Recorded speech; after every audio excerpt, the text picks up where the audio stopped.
জীবন আর বাস্তবতার গল্পের নাটক 90 ডেজ। না ফেরা দেশে চাঁদের আলো নির্মাতা।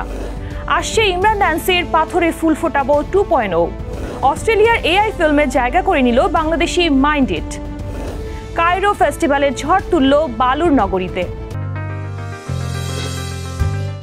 দর্শক, বিনোদন ভিত্তিক সংবাদ বুলেটিন কালের বিনোদনের আজকের আয়োজনে আপনাকে স্বাগত। দেশ বিদেশের শোবিজ অঙ্গনের সর্বশেষ খবরগুলো নিয়ে আমি শার্লিন আছি আপনার সাথে। বিদেশ থেকে মাতৃভূমিতে ফেরা এক ক্যান্সার আক্রান্ত যুবকের জীবন মরণ ও বাস্তবতার গল্প নিয়ে হাজির হচ্ছেন নির্মাতা রহিম সুমন। 90 ডেজ শিরোনামে নাটকটির শুটিং সেট ঘুরে বিস্তারিত জানাচ্ছেন জাকির আহমেদ। দীর্ঘদিন ধরে বিদেশে থাকা আদিফের জীবনে হঠাৎ করেই নেমে আসে এক নির্মম পরিস্থিতি। জানতে পারেন মরণ ব্যাধি ক্যান্সারে আক্রান্ত তিনি। জীবনের এই কঠিন বাস্তবতা মেনে নিয়ে আদিফ ফিরে আসেন নিজের মাতৃভূমিতে। এমনই এক পারিবারিক গল্প নিয়ে হাজির হয়েছেন নির্মাতা রহিম সুমন। 90 ডেজ শিরোনামের নাটকটির প্রধান পাত্রপাত্রী আরফান অনিক ও নাবিলা বিনতে ইসলাম। আমরা সবাই যারা বিদেশে চলে যাই, আমরা বিদেশে থেকে যাই, বাট এখানে আমাদের মূল চরিত্র বিদেশ থেকে বাংলাদেশে আসে। আসার পরে বিভিন্ন ঘটনা ঘটে, পারিবারিক কিছু ব্যাপার স্যাপার আসছে, অ্যাটাচমেন্টের ব্যাপার আসছে, ইমোশনাল কিছু ব্যাপার আসছে, এবং ইটস আ গুড স্টোরি। এখন তো আসলে সোশ্যাল মিডিয়ার যুগটা, সবার হাতে হাতে মোবাইল। তাছাড়াও এখন বিভিন্ন রকমের প্রোগ্রাম হচ্ছে। কেউ ভালো কাজ করে আলোচনায় থাকতে চায়, কেউ একটু ক্রিস্পি কিছু করে আলোচনায় আসতে চায়। তো সবাই আসলে কুইক মানুষের কাছে পৌঁছাতে চায়। এই নাটকে অভিনয় করেছেন বেশ কিছু তরুণ অভিনয় শিল্পীরা, যাদের কাছে 90 ডেজ নাটকের গল্প বেশ ভালো লেগেছে। একটা ছেলের গল্প, অল্পদিন সময়ের জন্য। আর আরেকটা যদি আমার কথা বলে ব্যক্তিগতভাবে, সেটা হচ্ছে যে আমি সবসময় মামি বলতে নেগেটিভ ক্যারেক্টারটা দেখছি। এখানে হচ্ছে মামি ক্যারেক্টারটা খুবই পজিটিভ, একটা মার মতো, সেটা খুব রেয়ার পাওয়া যায়। এই নাটকের এই ফ্লেভারটা আমাকে বেশি টাচ করেছে। আমি নর্মালি সবসময় জীবনের গল্পই বলি, পিছিয়ে পড়া মানুষের গল্প বলি, কষ্টের গল্প আমি একদম সমাজ থেকে, দেশ থেকে, মানুষের কাছ থেকে তুলে নিয়ে আমি এই গল্পগুলো বলার চেষ্টা করি। চরিত্রটা খুবই ইন্টারেস্টিং। লাইক আমি খুব চঞ্চল চটপট একটা মেয়ে থাকি, আর নাবিল আপু থাকে খুবই রিজার্ভ এবং শান্ত প্রকৃতির মেয়ে। নির্মাতার মতে এই নাটকটি একটি সংবেদনশীল ও মানবিক গল্পের নাটক, যা দর্শকদের মন ছুঁয়ে যাবে। 90 ডেজ এই গল্পের যে প্রধান চরিত্র আরফান অনিক, সে আসলে বেসিক্যালি হচ্ছে বিদেশে থাকে। তা সে একটা পর্যায়ে হচ্ছে জানতে পারে যে সে একটা ডিজিজ দ্বারা আক্রান্ত, সে একটা রোগে আক্রান্ত, সেটা হচ্ছে সে ক্যান্সার আক্রান্ত। সে চায় হচ্ছে তার মৃত্যু যদি হয় সেটা এই দেশেই হোক। তারা জানান, শুটিং সম্পূর্ণ হওয়ার পর নাটকটি একটি শীর্ষস্থানীয় টেলিভিশন চ্যানেলে সম্প্রচারিত হবে। না ফেরার দেশে চলে গেলেন বাংলা চলচ্চিত্রের নির্মাতা শেখ নজরুল ইসলাম। রাজধানীর একটি বেসরকারি হাসপাতালে চিকিৎসাধীন অবস্থায় শেষ নিঃশ্বাস ত্যাগ করেন তিনি। মৃত্যুকালে তার বয়স হয়েছিল 81 বছর। মৃত্যুর সংবাদ নিশ্চিত করেছেন পরিচালক সমিতির উপসচিব অপূর্ব রানা। মাইল্ড স্ট্রোকে আক্রান্ত হয়ে 16 নভেম্বর থেকে হাসপাতালে ভর্তি ছিলেন বরেণ্য এই নির্মাতা। অবশেষে হেরেই গেলেন মৃত্যুর কাছে। বাংলা সিনেমায় নির্মাতা হিসেবে রয়েছে তার বিপুল জনপ্রিয়তা। চাবুক, এতিম, নাগিন, চাঁদের আলো, সিংহপুরুষ সহ অসংখ্য জনপ্রিয় ছবির পরিচালক, কাহিনীকার, সংলাপ ও চিত্রনাট্যকার তিনি। 60-এর দশকে 7 ভাই চম্পা ছবিতে অভিনয়ের মধ্য দিয়ে পর্দায় পথ চলা শুরু। জহির রায়হানের অসমাপ্ত ছবি লেট দেয়ার বি লাইটা সহকারী পরিচালক হিসেবে কাজের পাশাপাশি গুরুত্বপূর্ণ ভূমিকায় করেন অভিনয়ও। দীর্ঘদিন পর আবারও একসঙ্গে প্লেব্যাক করছেন কণ্ঠশিল্পী ইমরান মাহমুদুল ও নাজমুন নুনিরা ন্যান্সি। গানের শিরোনাম আমি পাথরে ফুল ফোটাবো 2.0। এন্ডো কিশোরের কালজয়ী জনপ্রিয় গান আমি পাথরে ফুল ফোটাবোর নতুন সংস্করণ আনছে অনুপম মিউজিক, যার শিরোনাম আমি পাথরে ফুল ফোটাবো 2.0। 1997 সালের কালজয়ী গানটির নতুন সংস্করণে সঙ্গীতায়োজন করেছেন ইমরান আর লিখেছেন আহমেদ রিজভী। মালয়েশিয়ায় বড় আয়োজনে এই গানের ভিডিও নির্মাণ করবেন সৈকত রেজা। নতুন গানটি নিয়ে উচ্ছ্বসিত এই জুটি বিশ্বাস করেন এটিও শ্রোতাদের পছন্দের তালিকায় যুক্ত হবে।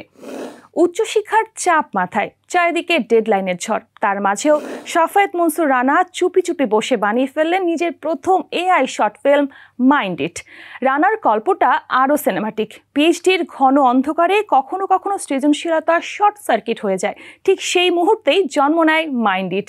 রানার ভাষ্যমতে এই সিনেমায় তাকে শ্বাস নিতে শিখিয়েছে, আর সেই শ্বাস পৌঁছে যাচ্ছে মেলবোর্নের বড় পর্দায়, মানে স্ট্রেইট আপ গুজবাম্পস। বাংলাদেশ থেকে জেনারেটিভ এআই স্টোরি টেলিংয়ে আন্তর্জাতিক মঞ্চে পা রাখা এটা রীতিমতো একটি মাইলস্টোন। ২৬ নভেম্বর মেলবোর্নে যখন পর্দার আলো জ্বলবে, মাইন্ড ইট হয়তো নিয়ে আসবে নতুন সম্মান।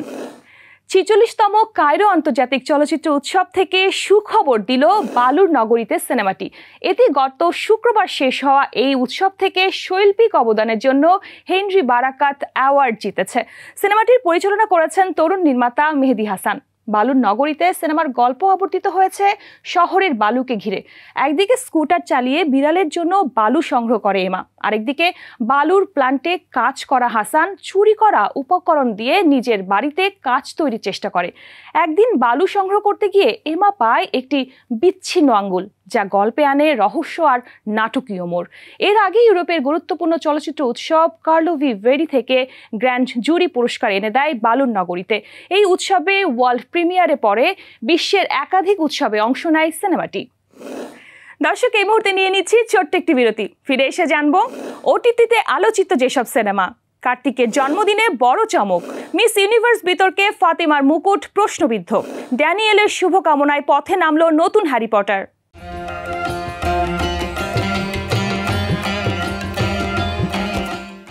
বিরতির পর আবারও স্বাগত কালের বিনোদনে। শোবিজ দুনিয়ার আরো খবর নিয়ে আমি শার্লিন আছি আপনার সাথে।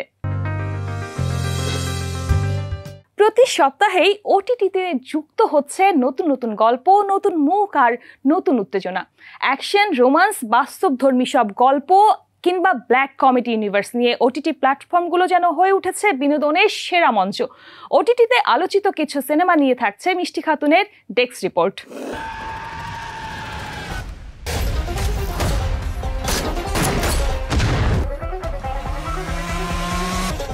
ওটিটি প্ল্যাটফর্মগুলো জমজমাট একের পর এক দারুণ সব কন্টেন্টে, যার মধ্যে রয়েছে প্রতীক্ষিত দ্য ফ্যামিলি ম্যান 3, অস্কার মনোনীত হোমবাউন্ড, সঙ্গে আরও কয়েকটি ভিন্নধর্মী সিনেমা।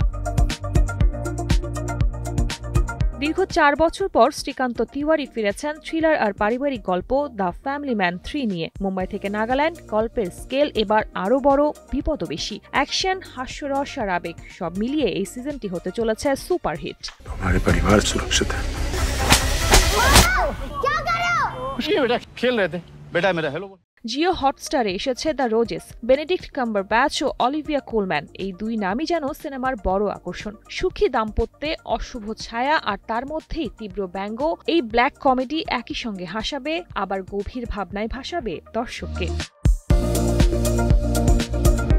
নেটফ্লিক্সে এসেছে এবছরের অস্কার মনোনীত ভারতীয় চলচ্চিত্র হোমবাউন্ড, যার মাধ্যমে 10 বছর পর ফিরলেন নীরাজ ঘাওয়ান। একদিকে দুই তরুণের পুলিশ হওয়ার স্বপ্ন, অন্যদিকে সমাজের দৃঢ় বৈষম্য, সব মিলিয়ে বাস্তবধর্মী হৃদয় ছোঁয়া গল্প। এদিকে অ্যাপল টিভি প্লাসে এসেছে কট স্টিলিং। ড্যারেন অ্যারোনোফস্কির স্টাইলে দ্রুতগতি, রহস্য আর ডার্ক হিউমারের মিশেলে তৈরি সিনেমায় চমক হিসেবে আছেন অস্টিন বাটলার। এছাড়াও রয়েছে আরও কিছু সিনেমা যা রীতিমতো ঝড় তুলেছে ওটিটি প্ল্যাটফর্মে। বলিউডের জনপ্রিয় মুখ কার্তিক আরিয়ান। তারকার এবারের জন্মদিনে ভক্তরা পেয়েছেন বিশেষ উপহার। প্রকাশিত হয়েছে তার আসন্ন রোমান্টিক সিনেমা টিজার। উষ্ণ, নান্দনিক এবং আবেগময় মুহূর্তে সাজানো টিজারটি যেন নিখুঁত প্রেমের আবহ, যার ঝড় তুলেছে নেট দুনিয়ায়। বিস্তারিত মিষ্টি খাতুনের প্রতিবেদনে। कोई भी इस मामास बॉय को हाथ से नहीं जाने देगा। Ladies first, pulling out chairs, opening doors. Bollywood অভিনেতা কার্তিক আরিয়ানের জন্মদিনে ভক্তদের জন্য এলো বড় চমক। প্রকাশ পেয়েছে তার নতুন সিনেমা তু মেরি মে তেরা তু মেরি এর টিজার। लड़कियों को लड्डू बहुत पसंद होते हैं क्या? वैसे तुम लोग हर जगह फेमिनिज्म के झंडे गाड़ते हैं। টিজারের শুরুতেই দেখা মিলেছে অনন্যা পান্ডের সাথে কার্তিকের উষ্ণ রসায়ন, উৎসবমুখর আবহ, আলো ঝলমলে সাজসজ্জা আর ক্লাসিক প্রেমের সুর, সব মিলিয়ে যেন এক নিখুঁত রোমাঞ্চের প্রতিচ্ছবি। সিনেমায় কার্তিক রয়েছেন রে চরিত্রে, আর অনন্যা ধরা দেবেন রুমির ভূমিকায়। টিজারের প্রতিটি ফ্রেমে ফুটে উঠেছে তাদের রসায়ন, চোখের ভাষা, অল্প কথায় গভীর আবেগ আর ক্রিসমাস স্টাইলের উষ্ণ নান্দনিকতা যেন প্রেমের গল্পটিকে করেছে আরও জীবন্ত। সিনেমাটির পরিচালনায় আছেন সমীর বিদ্যান্স, যিনি সত্যা প্রেম কি কাথার মতো আবেগপ্রবণ রোমান্টিক সিনেমা উপহার দিয়ে আগেই এসেছেন আলোচনায়। প্রযোজনায় রয়েছে ধর্মা প্রোডাকশন এবং নমো পিকচার্স, যেখানে করণ জোহর সহ যুক্ত আছেন ভারতের শীর্ষ প্রযোজকরাও। সব মিলিয়ে টিজার দেখে দর্শক অনুমান করছেন তু মেরি মে তেরা তু মেরি হতে চলেছে ক্রিসমাস সিজনের এক বিশেষ রোমান্টিক উপহার। সবকিছু ঠিক থাকলে চলতি বছরের 25শে ডিসেম্বর মুক্তি পাবে সিনেমাটি। মিস ইউনিভার্সের মুকুট জয়ের আনন্দে যখন বিশ্বব্যাপী আনন্দের ঢল, ঠিক তখনই মাথাচাড়া দিয়ে উঠেছে নতুন বিতর্ক। ৭৪তম মিস ইউনিভার্সের মঞ্চে মেক্সিকোর ফাতিমা বর্ষের জয়কে ভুয়া বিজয় বলে আখ্যা দিয়েছেন বিচারক প্যানেল থেকে সরে দাঁড়ানো ওমর হারফৌজ। তার অভিযোগ, প্রতিযোগিতার মালিক রাউল রোচার ব্যবসায়িক স্বার্থেই আগে থেকেই ঠিক করে রাখা হয়েছিল বিজয়ীর নাম। এমনকি তাকে ফাতিমাকে ভোট দেওয়ার জন্য চাপও দেওয়া হয়েছিল দুবাইয়ের এক বৈঠকে।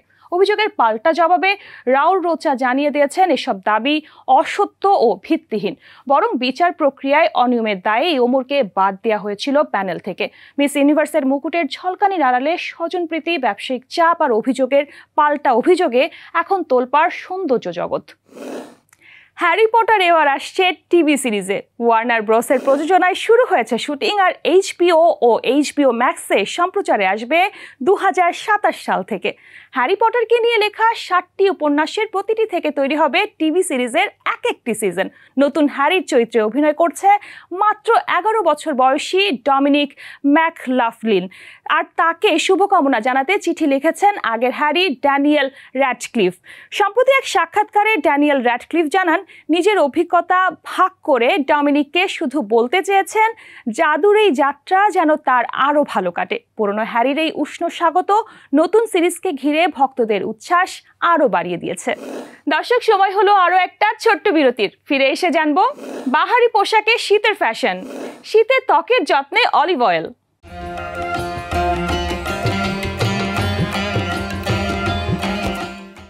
বিরতির পর আবারও স্বাগত কালের বিনোদনে। শোবিজ দুনিয়ার আরো খবর নিয়ে সাথে আছি আমি শার্লিন। পোশাক নিয়ে যারা এক্সপেরিমেন্ট করতে ভালোবাসেন তাদের অন্যতম প্রিয় ঋতু শীত।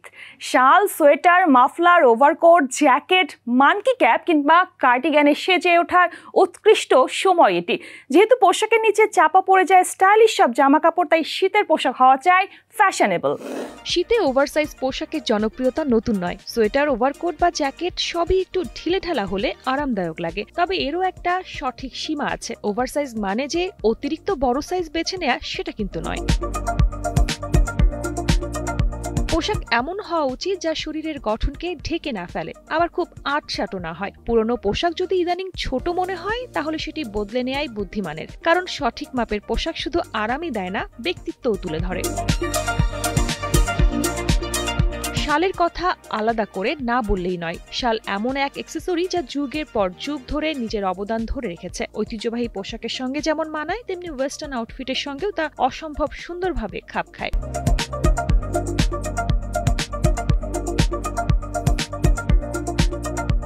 ফ্যাশন সচেতনদের মধ্যে মানকি ক্যাপের জায়গা কিছুটা কমলেও এর ব্যবহার এখনো আছে, বিশেষ করে প্রচন্ড ঠান্ডা থেকে মাথা, কান ও গলা বাঁচাতে। তবে লুককে আরো স্টাইলিশ করতে চাইলে উলের বিনি, নিটের টুপি বা নকশাদার মাফলারই হতে পারে ভরসা।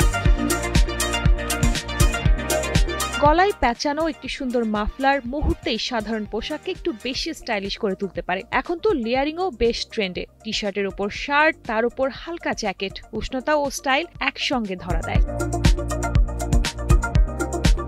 শীতের ফ্যাশন তাই শুধু জামা কাপড় নয়, এটি আরাম, স্বস্তি, আত্মবিশ্বাস এবং নিজের সক্রিয়তাকে সুন্দরভাবে তুলে ধরার একটি ঋতুকালীন আয়োজন। নিজের স্টাইলের সঙ্গে ট্রেন্ড মিশিয়ে নিলে শীতও হয়ে উঠতে পারে সবচেয়ে রঙিন, সবচেয়ে স্টাইলিশ। ত্বকের যত্নে অলিভ অয়েলের ব্যবহার বেশ পুরনো। রূপচর্চার একটি অপরিহার্য অংশ এটি। এতে থাকে প্রচুর অ্যান্টিঅক্সিডেন্ট, ভিটামিন ই ও সি। এসব উপাদান আমাদের ত্বক ভালো রাখার পক্ষে যথেষ্ট সহায়ক। এটি পুষ্টি যোগায় ত্বকের ভেতর থেকে, যে কারণে ত্বক হয়ে ওঠে উজ্জ্বল। ত্বকের যত্নে অলিভ অয়েল তাই অতুলনীয়।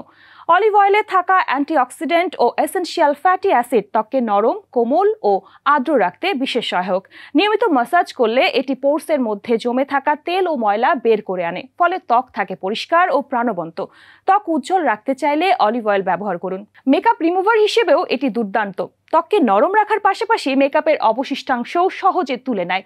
এছাড়া মুখের অবাঞ্ছিত লোম বা ইনগ্রোন হেয়ার দূর করতেও অলিভ অয়েল কার্যকর। স্ট্রেচ মার্ক বা শরীরের ফাটা দাগ দূর করতেও এটি খুবই সহায়ক। নিয়মিত ম্যাসাজ করলে দাগগুলো দ্রুত হালকা হয় এবং ত্বককে করে তোলে আরও সুন্দর।